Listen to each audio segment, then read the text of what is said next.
존 맥스웰이라는 리더십 최고의 권위자가 있습니다. 그 목사님이 짐 도넌이라는 분과 함께 책을 하나 썼어요.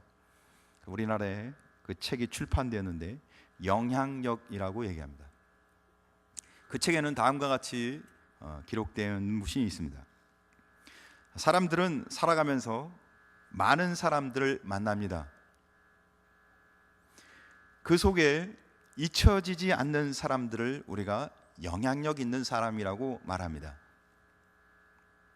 뛰어난 영향력이 있는 사람은 현재를 바꿉니다.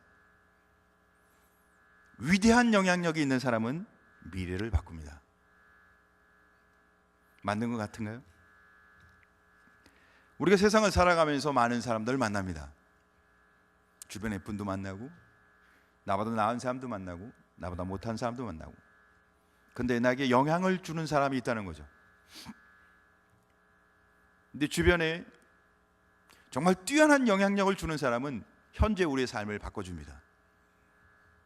근데 위대한 영향력이 있는 사람은 우리 현재의 삶이 아니라 미래까지도 바꿔줍니다. 우리는 끊임없이 다른 사람으로부터 영향을 받으며 살아가고 있습니다. 이런 차이는 있어요. 좋은 영향을 받느냐 아니면 나쁜 영향을 받느냐.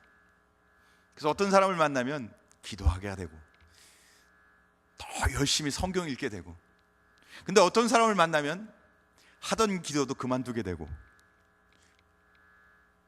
성경 읽던 것도 포기하게 됩니다. 그래서 성경을 12독 하신 분을 만나면 성경을 더 많이 읽게 될 겁니다. 매일 새벽 기도를 하시는 분을 만나면 우리도 기도하는 사람으로 도전받게 될 겁니다. 우리는 그렇게 선한 영향력을 가진 사람이 되시길 주님으로 축복합니다. 또 어떤 이는 소수에게 영향을 주기도 합니다. 어떤 사람은 많은 사람에게 영향을 줍니다. 여러분은 여러분의 삶을 통해서 좋은 영향력과 많은 사람들에게 영향력을 주는 그런 좋은 영향력의 사람이 되길 바랍니다. 또한 일시적으로 영향을 주는 사람도 있고 오랫동안 영향을 주는 사람이 있습니다. 어떤 사람은 충격을 듣지 잠깐 근데 어떤 사람은 오랫동안 그 삶을 변화시키게 하고 그 삶을 오랫동안 근본적으로 변화시킬 수 있도록 도와주는 영향력을 갖고 있는 사람이 있습니다. 오늘 본문은 굉장히 어려운 시기에 굉장히 어려운 상황에 처해 있는 한 사람이 있는데, 그는 굉장히 막대한 영향력을 미쳐서 그 민족과 그 당시의 사람들에게 믿음과 신앙으로 막대한 영향을 미치는 느헤미야라는 한 사람입니다. 느헤미야라는 이름 자체는 하나님께 위로를 받다는 뜻입니다. 하나님께 위로를 받는 사람. 느헤미야는 위대한 영향력을 갖고 살아가는 사람 중에 한 사람입니다. 그래요. 오늘 본문을 우리가 조금 이해하기 위해서 배경을 좀 설명하면, 이스라엘 백성에서 최고의 전성기는 다윗과 솔로몬 시대였습니다. 그들이 최고의 전성기를 누립니다. 그래서 통일 왕국 시대였고, 그때는 신앙으로도 엄청난 부흥을 누리고 또 경제적으로, 정치적으로, 군사적으로 엄청난 부를 누립니다. 최고의 전성기였습니다. 근데 최고의 전성기 때 그들은 죄를 짓고 하나님과 멀어지면서 그들이 분열되기 시작합니다. 그래서 남과 북으로 분열됩니다. 남쪽은 유다라고 하고 북쪽은 이스라엘이라고 합니다. 남유다, 북이스라엘로 분열됩니다. 그렇게 분열된 왕국이 시간이 지나면서 북이스라엘은 아수르에 멸망하고 남유다는 바벨론에 멸망합니다. 남쪽 유다가 바벨론에 멸망하고 그 남은 사람들이 포로로 끌려가게 됩니다. 그 포로로 끌려간 사람들의 이야기가 오늘 느헤미야에 기록되어 있는 이야기입니다. 포로로 끌려갔다가 그들이 70년 뒤에 귀환하기 시작합니다. 70년 후에 고레스 칙령에 의해서 그들이 이제 1차, 2차, 3차 귀환을 하는데 1차 귀환 때는 스룹바벨이 중심이 돼서 1차 귀환을 합니다. 그래서 그들이 1차 귀환하고 다시 시간이 지나서 다시 또 2차 귀환을 하는데 2차 귀환 때는 에스라가 인도를 해서 2차 귀환을 합니다. 그리고 3차 귀환에는 오늘 성경 본문에 나와 있는 느헤미야가 지도자가 돼서 3차 귀환을 하는데 오늘 본문 성경은 2차와 3차 사이에 있는, 그래서 2차 귀환을 한 이후에 굉장히 어려움에 처해 있는 그 상황 가운데 이 느헤미야 1장이 기록되어 있는 겁니다. 굉장히 어려운 소식을 느헤미야가 듣게 됩니다. 2차 귀환까지 했는데 그들이 다시 성전을 회복하고자 했는데 주위에서 엄청난 방해가 있었어요. 주변에서 엄청나게 그들이 성전 재건하는 일을 방해합니다. 그래서 성이 다시 무너지고 성벽들이 불타고, 그래서 당시에 이 모든 일을 재건하는데 음모를 꾸몄고 방해하는 사람들이 르음과 심세라고 합니다. 일이 잘 진행되고 있는데, 그래서 귀환도 이루어지고 성전도 회복하고 이렇게 잘 이루어지고 있는데 주변에서 가만두지 않는 거예요. 거기다가 더 심각한 이야기는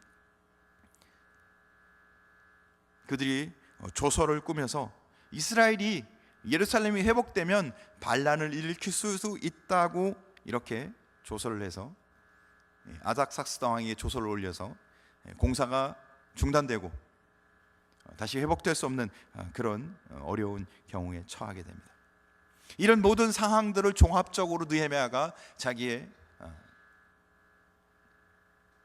형제 중에 하나인 하나니엘라는 형제에게 듣게 됩니다.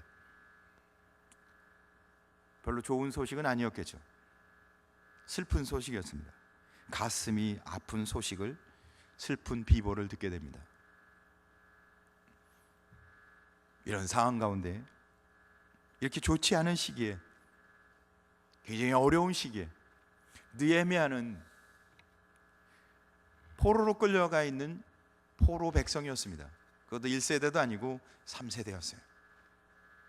포로로 끌려가서 한 3세대쯤 되면 어떤 삶을 살까요? 모든 걸 다 포기하고 그 문화에 젖어서 그 문화 속에서 살 겁니다. 근데 포로로 끌려가 있는 이 느헤미야는 오늘 성경에 보니까 그가 술을 관원이 되어 있다고 얘기합니다.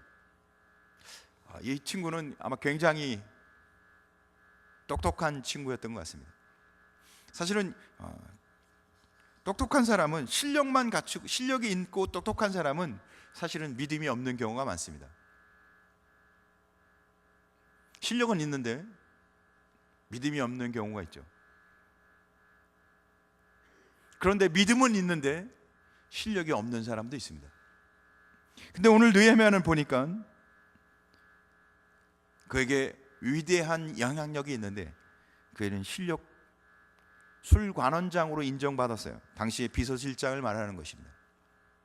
왕하고 대화를 나누고 왕이 마시는 음료를 주장하고, 그러니까 그는 실력이 인정받았는데 더구나 더 그는 오늘 성경에 보니까 기도하는 사람이에요. 믿음까지도 인정받은 사람이에요. 실력과 믿음이 함께 있는, 그는 위대한 영향력을 갖고 있는 사람입니다. 우리가 세상에서 영향력을 미치려면 두 가지를 다 갖춰야 합니다. 실력과 믿음과. 믿음만 있어도 절대로 세상을 변화시키지 못합니다. 영향이 없어요.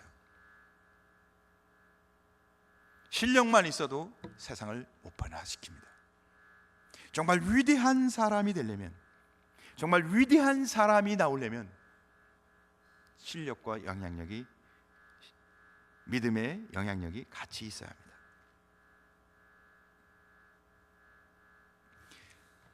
우리가 사실은 개인이 갖고 있는 실력, 은사에 따라서 실력을 쌓을 수도 있습니다. 또 열심히 공부시키고 과외를 시키고 열심히 노력하면 또 뭐 실력이 쌓아질 수도 있습니다.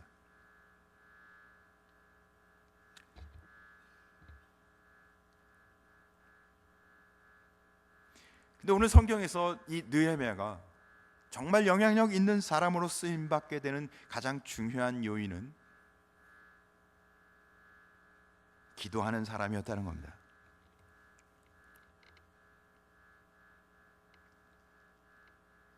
근데 이 기도한다는 이야기 자체는 그의 삶의 중심이 하나님께 있다는 것을 말하는 것입니다.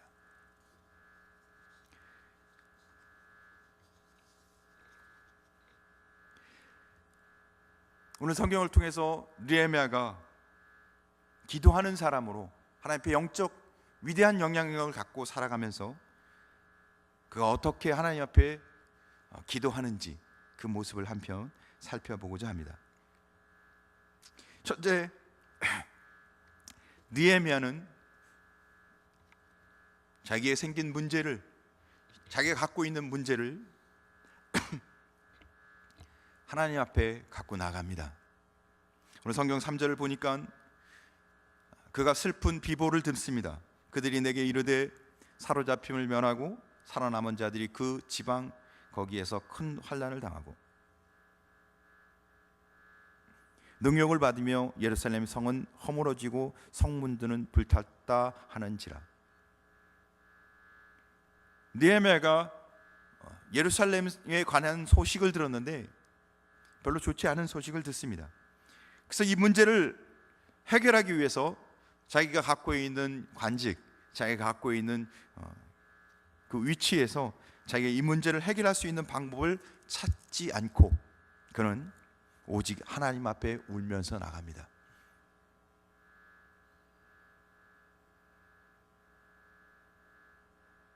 사실은 아닥삭스다 왕으로부터 인정받았기 때문에 그는 아닥삭스다 왕한테 청탁을 할 수도 있습니다. 아니면 자기가 술 관원장 지위가 높았기 때문에 다른 힘 있는 사람들을 찾아서 이 문제를 해결하려고 할 수도 있었습니다. 근데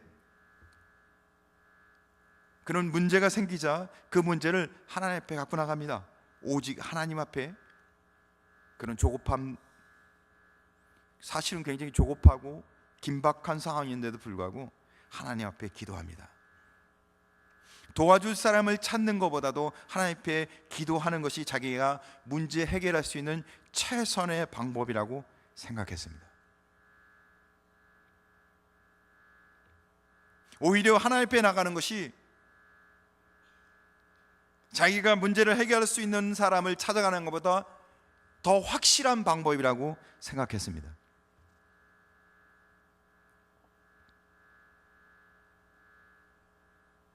우리는 문제가 생기면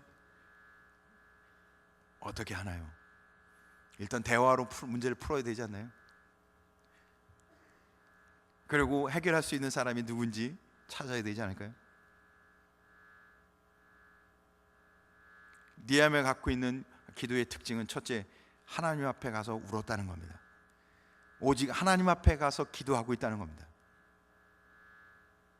두 번째, 그의 기도하는 모습을 보니까 성경 느헤미야 1장 1절에 보니까 이렇게 기록되어 있습니다. 아닥삭스다 왕 제20년 기스루월에,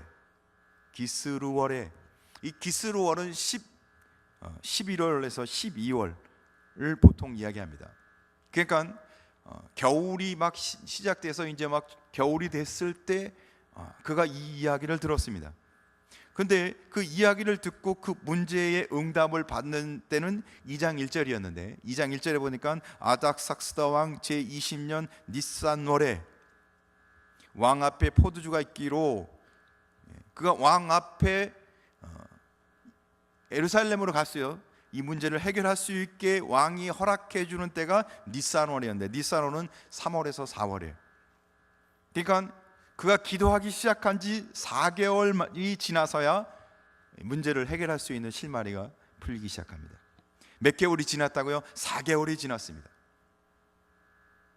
아무것도 보이지 않고 문제가 굉장히 심각하고 긴박한데 4개월 동안 기도하고 있었다는 거예요. 근데 우리는 40개월을 기도할 수도 있습니다. 때로는 4년을 아니 40년을 기도할 수도 있습니다. 근데 중요한 건 뭐예요? 기다렸다는 겁니다. 느헤미야는 기다리는 사람이었어요. 누가 응답하시길요? 하나님이 역사하시고 응답하기를.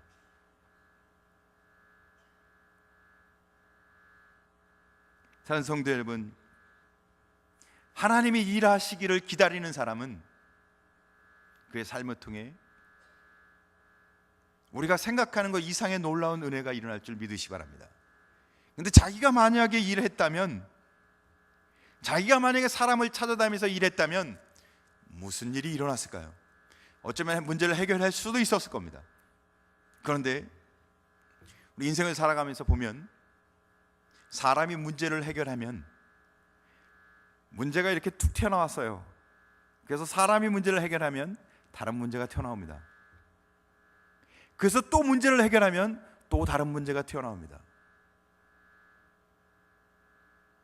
하나님이 일하시도록, 하나님이 해결하시도록 기다리는 기도의 사람이 되시길 간절히 소원합니다.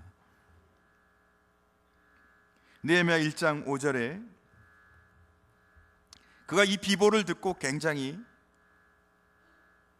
슬퍼서, 4절에 보니까 내가 이 말을 듣고, 그가 예루살렘 회파됐다는 이야기를 듣고 앉아서 울고 수일 동안 슬퍼하며 하늘의 하나님 앞에 금식하며 기도하여, 그가 세 번째로 보니까 그가 울면서 하나님께 기도합니다. 어떻게 기도한다고요? 울면서. 아무나 울지 않습니다. 누가 울까요? 아무 때나 슬픈 이야기를 들으면 막 울으시나요? 드라마를 보면, 슬픈 드라마를 보면, 슬픈 영화를 보면 울 수도 있습니다. 그는 감상에 젖어서 잠깐 내가 마음이 이렇게 감상에 젖는 거죠. 그러나 누가 힘든 일을 당했다고 해서 다 울지는 않습니다. 제가 다리 다쳤다고 해서 다 우실까요? 제가 여기 다쳤는데 지난주에 제가 다친 걸 보고 우신 분 계셨나요? 아무도 안 우시던데요. 근데 누가 울어요? 제가 최근에 병원 신방을 갔는데 굉장히 그분이 상태가 안 좋았어요. 그랬더니 같이 가셨던 우리 권사님이 막 그 상황을 보면서 저 함께 기도하다가 막 우시더라고요. 그 자리에 4명이 있었는데 4명 중에 다 울지 않았어요. 근데 그 권사님은 많이 우셨어요. 왜 울었을까요? 그 일을 늘 아파하고 늘 그 일을 위해 기도하고 그 일에 대해서 늘 마음에 두고 살았던 사람은, 그분을 두고 그렇게 마음으로 늘 함께 했던 사람은 그게 더 악화되고 더 힘들어지고 그분이 더 안 좋아진 상황에 대해서 웁니다. 오늘 느헤미야가 울고 슬퍼하며 금식하며 기도했던 것은 그가 예루살렘을 향해, 조국을 향해, 하나님을 향해 늘 생각하는 사람이었다는 겁니다. 그러니까 그는 믿음으로 늘 살아왔고 예루살렘을 늘 기억하고 있었고 그의 삶 속에 믿음으로 사는 것이 그의 삶의 중심이었던 거예요. 그러니까 예루살렘의 그 재건이 잘 이루어지지 않고 성벽이 회파되고 성문이 불탔다는 이야기를 들었을 때 느헤미야가 눈물을 흘리며 수일이 슬퍼하며 금식하며 기도했던 겁니다. 통곡하며 기도하는 것은 절대 하루아침에 이루어지지 않습니다. 그냥 슬픈 얘기를 듣는다고 해서 눈물을 흘릴 수 있지만 통곡하며 기도하지 않습니다. 가슴을 찢으며 기도하지 않습니다. 우리가 눈물이 없고 통곡하지 않고 가슴을 못 찢는 것은 우리의 삶 속에 어떠한 삶을 사는지 반증해 주는 겁니다.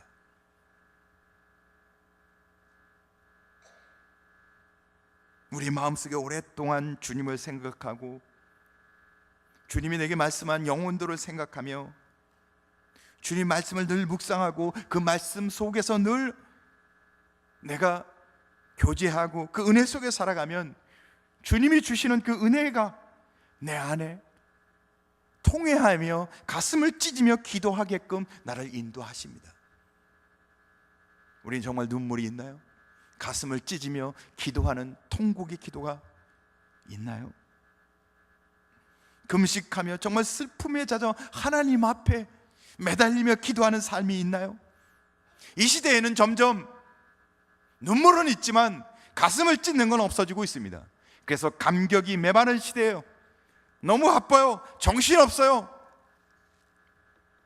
대부분 사람들이 여쭤보면 너무 바쁘세요. 얼마나 바쁘신지. 울 시간도 없습니다. 금식할 시간이 어디 있겠습니까?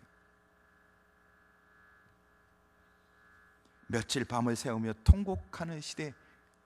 느헤미야는 아마 며칠 밤을 새우며 통곡했을 겁니다. 그런데 우리는 눈물도 통곡도 없는 메마른 시대에 살고 있습니다. 왜 그럴까요? 우리가 너무 이기적이기 때문에, 우리가 너무 물질적이기 때문에 그렇습니다. 우리 심령이 하나님의 말씀과 은혜로 촉촉히 젖어서 통곡할 줄도 알고 가슴을 찢을 줄도 알고 눈물이 있는 성도가 되시길 주의 이름으로 축복합니다. 만약에 느헤미야가 술관원정이 됐다는 건 출세한 겁니다. 이제 돈도 많이 벌 테고 좋은 집에서 좋은 옷에 좋은 마차에 아마 외제 마차 탔을 거예요. 그렇지 않았겠어요? 술관원장인데 말도 외제산 말 타고 거기서 그 튜닝도 해갖고 말이나 마차에 그래갖고 멋지게 꾸며갖고 자기 삶에 만족하지 않고. 왜요? 자기는 포로로 끌려온, 자기 고향은 예루살렘이고 자기 조국은 예루살렘이고, 우리는 이 땅이 우리의 전부가 아니고 우리는 천국, 하나님 나라 백성, 천국 시민이고, 우리는 나그네고, 이 땅의 삶 속에서 우리는 주를 위해서 저 영원한 하나님 나라를 바라보며 가야 할 하나님의 백성인 거죠.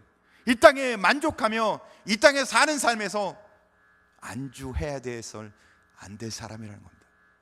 근데 우리가 이 땅에 자꾸 안주하고 이 땅에 만족하고 이 땅에서 어떻게 하면 더 잘 살까 발버둥 치니까 영적으로 이 가슴에, 이 심령에 눈물이 없는 거예요. 사랑하는 성도 여러분, 땅에 만족하며 땅을 바라보며 사는 사람은 절대 통곡하며 울지 않습니다. 금식하는 건 정말 지겨운 일이에요. 사랑하는 성도 여러분, 주님을 생각하며 주님이 주신 은혜 가운데 목 놓아 울 수 있는 눈물의 사람들이 되시길 주님의 이름으로 축복합니다. 주님이 겟세마네 동산에서 마지막으로 기도하실 때 어떻게 기도하셨나요? 땀방울이 핏방울이 됐다고. 그 땀방울은 눈물이 섞여 있는 땀방울이었을 겁니다. 눈물이 없는 시대에는 희망이 없는 시대입니다. 우리는 눈물을 회복하고 통회하며 주님 앞에 나가는 복된 성도 되시길 간절히 소원합니다. 오늘 성경 느헤미야 1장 5절을 보니까 이르되 하늘의 하나님 여호와, 크고 두려우신 하나님이여, 주를 사랑하고 주의 계명을 지키는 자에게 언약을 지키시며 긍휼을 베푸시는 주여 간구하나이다. 오늘 느헤미야가 하나님 앞에 기도하는데 하나님을 이렇게 고백합니다. 하나님은 하늘의 하나님 여호와라고, 그리고 크고 두려우신 분이라고. 하늘의 하나님이며 크고 두려우신 분, 그분은 우주 만물을 창조하신 하늘의 하나님이시며 크고 두려운 전지전능하신 하나님이십니다. 그러니까 한마디로 딱 압축해서 이야기하면 그분만 만나면 다 통한다는 겁니다. 그분만 만나면 다 된다는 거예요. 우리 마음속에 그런 마음도 있잖아요. 그래서 요즘 저희 아이들과 얘기하는 중에도 한 놈이 그러더라고요. 자기 이 로또 복권 살 거라고 나중에 어른 되면. 그 마음이 뭐였을까요? 로또 복권 당첨되면. 근데 그 이야기를 하다가 제 아내가 그랬어요. 로또 복권 당첨되는 건 벼락 맞는 거 똑같다고. 벼락을 쉽게 맞아요? 안 맞잖아요. 그러니까 벼락 맞는 거 똑같다. 근데 그 벼락 내가 맞을 수도 있잖아. 그렇게 얘기하더라고요. 한 방에 끝난다고 생각하는 거죠. 로또 당첨되면. 그런 희망, 그런 어떤 막연한 그런 생각을 갖고 사는 거죠. 우리의 삶 속에 막연하게 이 세상에서 열심히 살아서 돈도 더 잘 벌고 건강하게 자녀도 잘 키우면 막 행복해질 것 같은 막연한 그런 행복, 그런 게 정말 있나요? 착각하지 마시고 우리에게 진정 행복을 주시는 분은 하늘의 하나님 여호와, 크고 두려우신 하나님인 것을, 그분만이 우리에게 행복을 줄 수 있는 분인 것을, 그분만이 우리에게 복이신 것을, 오늘 느헤미야는 그분만이 창조주, 그분만이 가장 전지전능하신 분인 것을 고백하고 있습니다. 그래서 주를 사랑하고 주의 계명을 지키는 자에게, 그분을 의지하고 그분 말씀에 순종하는 자에게 언약을 지키시며 긍휼을 베푸시는 주여. 할렐루야. 그분이 긍휼을 베풀어 주신다는 겁니다. 허망한 것에 소망을 두지 마시고 주님, 우리가 믿고 고백하는 그 하나님이 최고라는 겁니다. 우리가 믿고 고백하는 그분이 최고입니다. 할렐루야. 네 번째로 죄를 고백하는 기도를 합니다. 그래서 6절에 보니까 이렇게 얘기합니다. 이제 종이 주의 종들인 이스라엘 자손을 위하여 주야로 기도하오며. 우리 이스라엘 자손이 주께 범죄한 죄를 자복하오니. 자기 민족과 조상이 하나님 앞에 범죄한 것을 자복하고 있습니다. 죄를 토설하지 않고는 주님이 우리의 기도를 들어주지 않으세요. 그리고 7절에 말합니다. 주께서 주를 향하여 크게 악을 행하여, 주께 향한 악을 행하여 주께서 주의 종 모세에게 명령하신 계명과 율례와 규례를 지키지 아니하였나이다. 자기 조상들이 지은 죄, 크게 악을 행한 것이 무엇이냐면 뭐라고요? 모세에게 명령하신 계명과 율례와 규례를 지키지 아니한 것, 말씀대로 순종하며 살지 않았다는 거예요. 죄는 뭐라고요? 관역을 비껴나간 것을 죄라고 얘기합니다. 화살을 탁 쏘는데 화살이 정중하게 꽂혀야 합니다. 근데 관역을 비껴서 엉뚱한 데 가서 꽂히면요, 그게 죄예요. 정도를 가지 않은 것입니다. 근데 믿는 성도가 정도로 가지 않은 게 뭔가요? 너무 열심히 사는 거예요. 하나님 말씀 없이. 말씀 없이 너무 착하게 살면 죄라는 겁니다. 살인죄, 거짓말하는 죄, 사기죄, 이런 죄만 죄가 아니라 하나님 말씀 없이 너무 열심히 살거나 하나님 말씀 없이 너무 착하게 살아도 다 죄인 겁니다. 뭐라고요? 모세에게 명령하신 계명과 율례와 규례를 지키지 아니하였나이다. 죄는 말씀대로 살지 않는 게 죄입니다. 말씀을 어기며 사는 게 죄입니다. 그렇지 않나요? 부모님이 기뻐하고 원하시는 일을 하지 않고 자기가 좋은 것을 자꾸 섬겨주면 어떻게 해요? 부모님에게 괴롭죠. 우리는 죄를 고백하길 원합니다. 근데 죄가 뭐라고요? 모세에게 명령하신 계명과 율례와 규례를 지키지 아니하였나이다. 오늘 느헤미야가 기도하는데 죄를 고백하고 있습니다. 근데 뭘 돌이키길 위해서 기도하고 있다고요? 자기가 말씀대로 살기를 다시 고백하며 기도하고 있다는 겁니다. 우리 근고교회 2014년 하나님의 말씀대로 순종하게 살기를 고백하며 기도하는 은혜가 있길 간절히 소원합니다. 다섯 번째, 하나님의 약속을 회상하며 기도하고 있습니다. 하나님의 약속은 뭔가요? 느헤미야 1장 8절에서 9절에 보니까 내가 범죄하면 내가 너희를 여러 나온 가운데서 흩을 것이며, 범죄하면 어떻게 한다고요? 우리를 흩어버리겠습니다. 너무 세게 때렸나 봐요. 우리가 범죄하면요, 하나님이 우리를 흩어버리겠대요. 찢어버리겠다는 거예요. 이스라엘 백성이 당일 왕국에서 범죄하니까 하나님 어떻게 해요? 분열 왕국으로, 분열 왕국인데도 계속 범죄하니까 어떻게 해요? 북이스라엘은 아수르에, 남유다는 바벨론에 의해서 멸망시켜버렸거든요. 그러나 만일 내게로, 만일 뭐예요?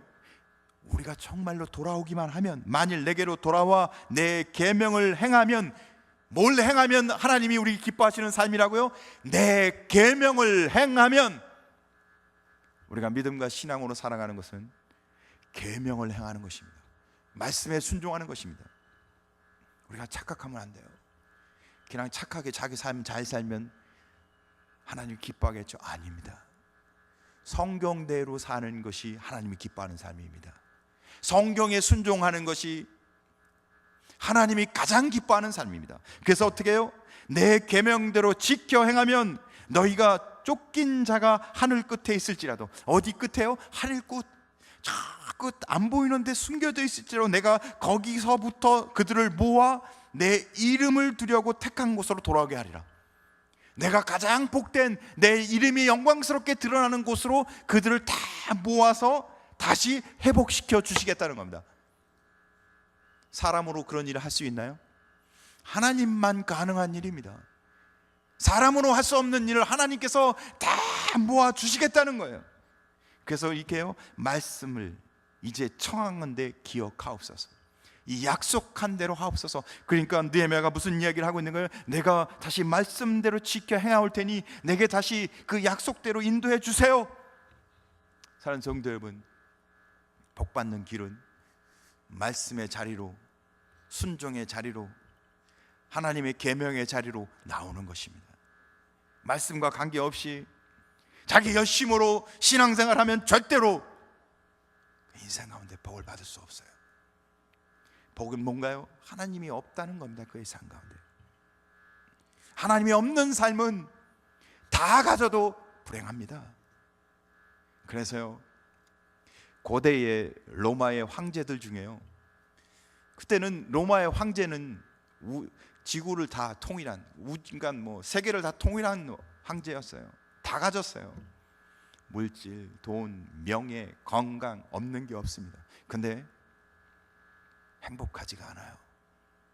그래서요, 로마의 황제 중에 많은 황제는요 다 뭐예요? 동성애자입니다. 여자로 만족할 수가 없어요. 그래서 동성애를 해야 되는 거예요. 이상한 행위를 해야 만족이 있는 겁니다. 정신병자죠. 모든 걸 다 가지니까 결국 어떻게 된다고요? 정신병자가 되는 겁니다. 여러분 많이 갖고 싶으신가요? 그래서 행복하길 원해요. 근데 행복해지지 않고 정신병자가 된다는 겁니다. 사랑하는 성도 여러분, 말씀으로 사는 자가 가장 복된 자입니다. 말씀으로 사는 자는 하나님이, 주님이, 하늘의 하나님이, 크고 두려우신 하나님이 그의 인생 가운데 함께 하십니다. 할렐루야. 그 말씀대로 살면요, 여섯 번째, 때를 뜰 수가 있습니다. 말씀대로 사는 자는 하나님의 자녀인 것을 믿으시기 바랍니다. 말씀대로 사는 자는 하나님의 백성인 것을 믿으시기 바랍니다. 그래서 느헤미야 1장 10절에 보니까 한번 같이 읽어볼까요? 시작. 이들은 주께서 일찍이 큰 권능과 강한 손으로 구속하신 주의 종들이요 주의 백성이니이다. 이들은 누구라고요? 하나님이 큰 권능과 강한 손으로 구속하신, 구원하신 누구라고요? 주의 종, 주의 백성.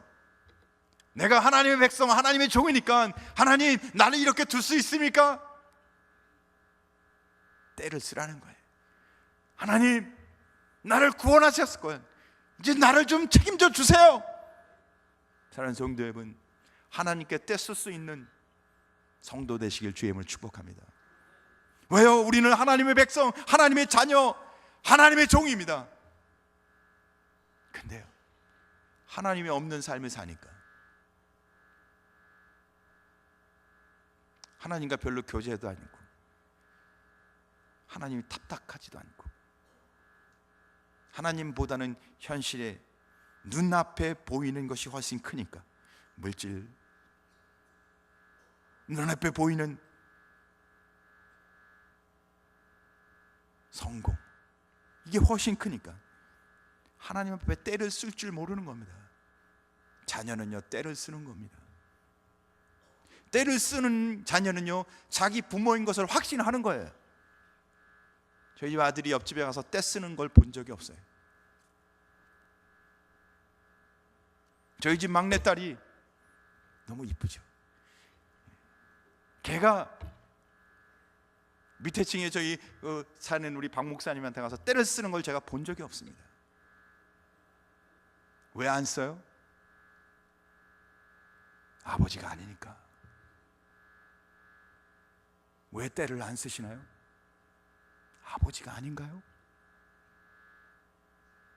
여러분의 아버지가 누구신가요? 여러분의 하나님이 아니신가요? 여러분의 하나님이고 우리의 아버지시라면 때를 쓰시기 바랍니다. 그분 앞에 매달리시기 바랍니다. 인생이 바뀌고 기적이 일어나고 하나님의 역사시고 물붓듯 부어지는 은혜가 넘쳐나실 겁니다. 아버지는요, 주고 싶어 하세요. 탕자의 아버지는 어땠나요? 탕자가 떠나는 날부터 그 아들이 돌아오기를 기다렸어요. 언제부터요? 떠나는 그 순간부터 그 아들이 다시 돌아오기를 기다렸던 게 아버지예요. 뭐 어떤 마음으로요? 아들이 돌아오기만 하면 반지도 끼워주고 새 옷도 입혀주고 잔치도 벌려줄 준비가 다 돼서 아버지는요, 계속 기다리고 있었어요. 형은 안 그랬죠. 형은 질투하고 형제들끼리는 그렇게 싸워요. 그러나 아버지는 내가 죄를 지었을지라도, 아버지는 내가 허물이 있을지라도, 아버지는 아버지의 재산을 강탈해 갔을지라도 그 아들이 돌아오기만 하면 그 아들을 품어주고 버선발로 쫓아나가 안아주고 뽀뽀하고 그 아들을 회복시키시고 잔치를 열어주고 그 아들의 신분을 회복시켜주고. 사랑하는 성도 여러분, 우리 아버지께, 우리 하나님께 나가 때를 쓰며 하나님만이 나의 아버지시며 하나님만이 나의 주이시며 하나님만이 내게 전부인 것을 고백하는 복된 성도가 되시길 주의 이름으로 축복합니다. 마지막으로 오늘 성경 느헤미야 1장 11절 말씀에 은혜를 구하고 있습니다. 주여 구하오니 귀를 기울이사 종의 기도와 주의 이름을 경외하기를 기뻐하는 종들의 기도를 들으시고 오늘 종이 형통하여 이 사람 앞에서 은혜를 입게 하옵소서. 은혜를 입게 했다는 말을 좀 사실적으로 표현하면 살려달라는 겁니다. 아버지 살려주세요. 우리 한번 살려달라고 기도해 보시나요? 아버지 살려주옵소서. 살려달라고 하면요, 무슨 일이 일어날까요? 모르는 사람도 쫓아와서 도와주려고 합니다. 근데 하물며 하나님 아버지께 살려달라고 하면 무슨 일이 일어날까요? 여러분, 살려달라고 하면요, 그냥 지나가는 사람도 돌아서서 봐요. 제 말이 맞나요? 틀리나요? 살려달라고 하면요, 생면부지 한 번도 저걸 안면도 없고 안면 인식도 없고 아무것도 없는 사람도 저를 도와주려고 해요. 근데 하물며 하나님 아버지 그분 앞에 살려달라고 은혜를 주옵소서, 살려주옵소서 기도하면 2014년은 우리가 감당할 수 없는 은혜가 넘치는, 하나님이 함께하는, 하나님이 우리를 주관하시는 복단 해가 될 줄 믿으시기 바랍니다. 우리가 하나님 앞에 안 나가는 거예요. 그리고는 오늘 마지막에 느헤미야가 이렇게 기록합니다. 그때에 내가 왕의 술관원이 되었느니라. 그가 술관원이 되었는데 그가 실력도 있었겠죠. 그런데 그가 정말 생명을 걸고 기도했기에 하나님은 도리어 생명을 걸고 기도한 자의 삶 가운데 뭘 주세요? 그를 하나님이 더 높이 들어서 기적같이 도리어 술관원이 되게 해서 사는 성도 여러분, 우리 삶 속에 정말 놀라운 일들이 막 일어나길 원하십니까? 정말 우리의 삶 속에 내가 감당할 수 없는 은혜 속에 살아가길 원하십니까? 그러면 하나님을 만나십시오. 하나님 앞에 엎드리십시오. 하나님 앞에 때를 쓰십시오. 하나님 앞에 은혜를 구하십시오. 하나님 앞에 살려달라고 하십시오. 그러면 하나님이 도저히 상상할 수 없는 일들을 우리의 삶 가운데 펼쳐 보여주실 줄 믿으시기 바랍니다. 그래요, 너희는 부르짖으라. 그러면 너희가 알지 못하는 놀랍고 비밀스러운 일을 우리에게 보이리라. 할렐루야. 신앙생활은 기적의 삶이라고 생각합니다. 저는 신앙은 기적의 삶이라고 생각합니다. 근데 우리가 기적을 비껴가요. 하나님을 최고로 생각하지 않습니다. 한번 따라합시다. 하나님이 최고입니다. 손도 하셔야죠. 손도. 예, 다시 한번 하겠습니다. 하나님이 최고입니다. 이 고백을 내가 가슴에 묻고 하나님 앞에 다 맡기고 기도하는 복된 성도 되시길 주의 이름으로 축복합니다.